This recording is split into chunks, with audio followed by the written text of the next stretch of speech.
We're back on Golf Today. A reminder that you can catch live first-round coverage of the final regular season event on the PGA Tour this Thursday at 2 p.m. Eastern Time.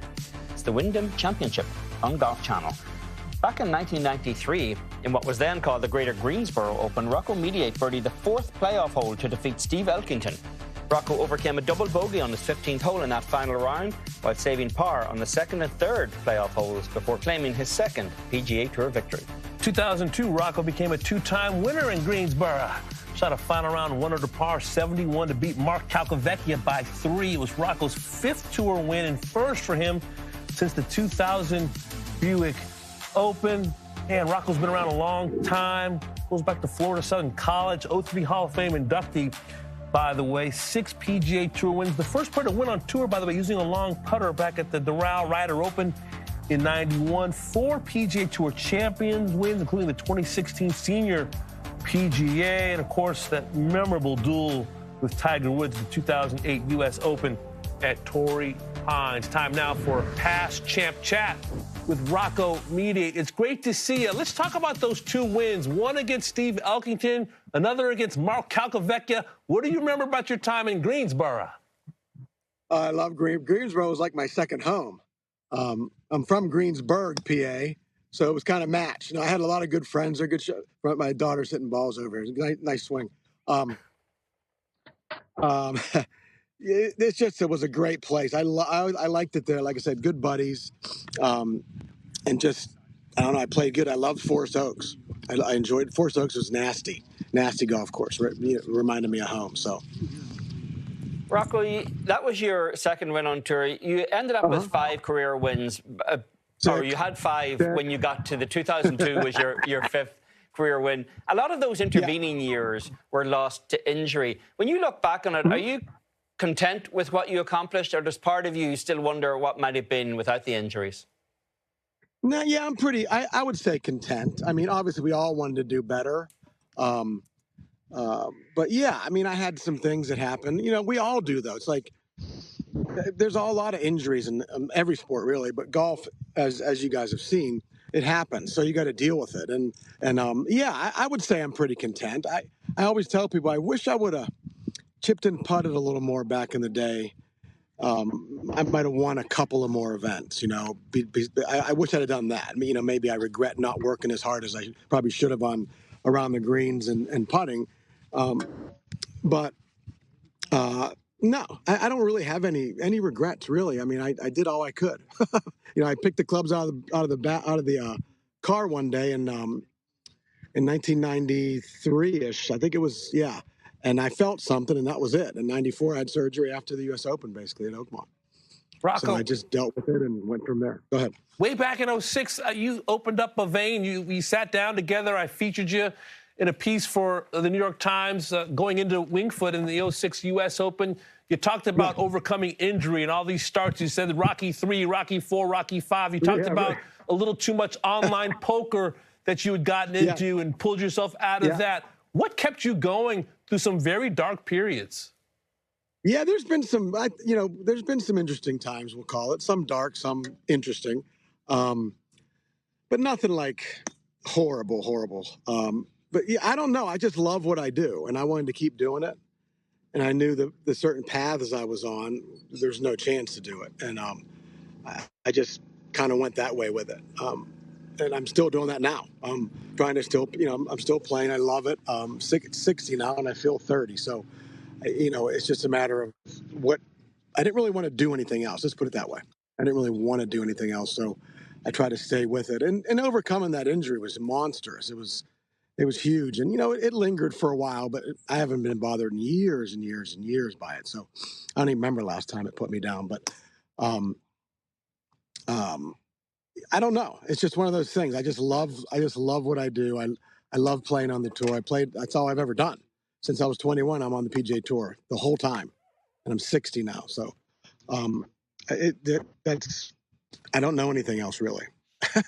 Rocco, your first tour event was the 84 U.S. Open at Winged Foot. Here you are, almost 40 years later. You give the impression of a man who's actually enjoying golf more now than he did at any point in his life. Yeah, I love it. I do like it. I remember qualifying for Winged Foot at Sharon Golf Club in Ohio, and I don't know that I won the anyway, I qualified. And I remember seeing everything there. You know, the golf balls were awesome. Had 1984 U.S. Open on the golf balls, the Titleist balls in the range, the bags, the golf course. You know, the Winged Foot is just awesome. And I remember when I was walking to the first tee on Thursday, my dad said, "You looked white as a ghost." I was so scared. I didn't know what to do. I mean, I'd played golf, but not real golf like that. And it was cool. And I remember saying, "Boy, I really kind of want to do this like forever now." But yeah, that's been a long time. I'll never forget that though. I birdied. I do remember this. This is cool. The first round. You know, I don't know what I started out with. I might have made a 6 in the first hole, but anyway, I birdied 15, 16, and 17 on Thursday. There's some punk kid. I can't play dead at all back then. And I hit an 8-iron. Listen to that. I hit an 8-iron to 18 in 1984. Think about that for a second. That's how different the hole is now. But and I missed about a 12-footer. I would have been the only one at that time, I don't know if it's happened since, to birdie the last 4 holes in any U.S. Open, any round. They told me after, which was kind of cool. I remember that. Then I think shot 77 or 8 the next day, missed the cut. But I played about as good as I could play then. So huge experience. You know, and then I fell in love with the USGA then because I just love the difficulty and the narrowness of the fairways. Rocco, I played golf with you once at Totter Ridge in Western PA, Yeah. and you played barefoot. How often do you still practice and play barefoot? I always do. I've always liked it. I like the feeling. I like the balance aspects.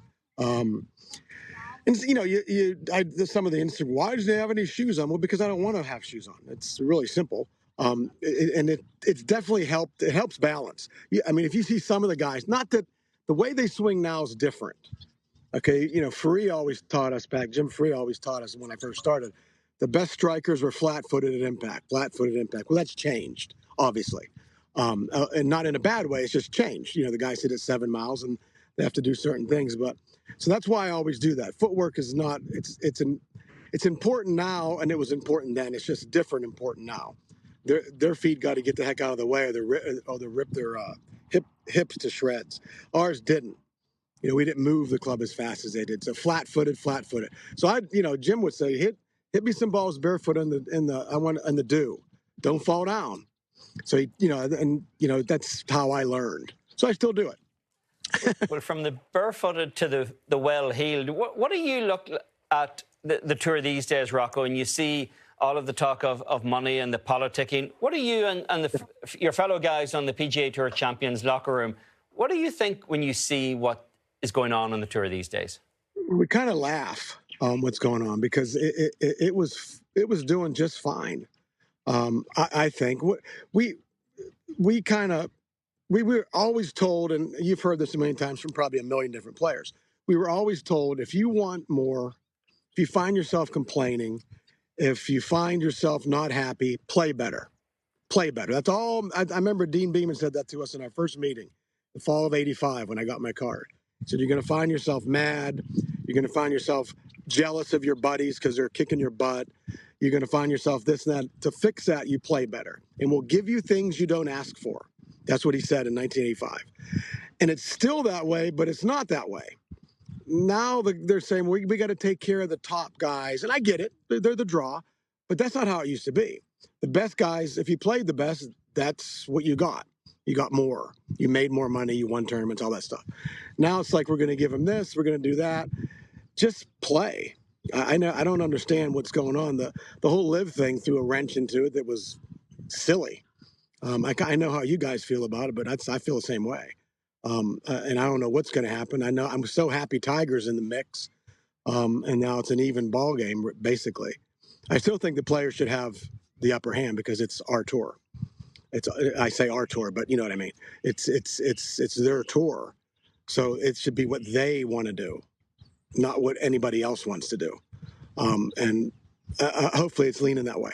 I don't study it that much, but I just don't like the way it happened and the way some of these players. I said this, and this is the last thing I'll mention on what you asked what's going on, and we talk about it all the time. The PGA Tour. If you're Tiger Woods down, and I use me because it's funny. If you use Tiger Woods at the top of the mountain, me and somewhere down at the bottom of the mountain in golf, right? The people below us, below me, if there are any, and the people in between Tiger and myself, which there are. The PGA Tour gave us an opportunity to become whatever it is we became. 83-time winner, a 6-time winner, a 1-time, whatever. Guy that played the tour 20 years, didn't win, still had a great career. Well, now that's not good enough? I don't get it. I never understood it. It's like you're going to slap in the face the very entity that gave you life. Was there mistakes made? Probably. I don't know. But are they leaning towards making it better? It looks like they are. And the PGA Tour is the best game in town. I don't care what anybody says. You got the live guys. I mean, the guys busting the PGA Tour's butt. And I would always say, so what'd you watch last weekend? Oh, the PGA Tour? Yeah, I figured you did. So please, let's just see what happens. But I think with what they're trying to do now, it might solve the issues. But we'll see. Play better. Great advice in the 80s. And I think it's great advice today. Yeah. Rocco, we appreciate it. Enjoy the time with your daughter. We'll speak to you soon. We will. Anytime, lads. Take care.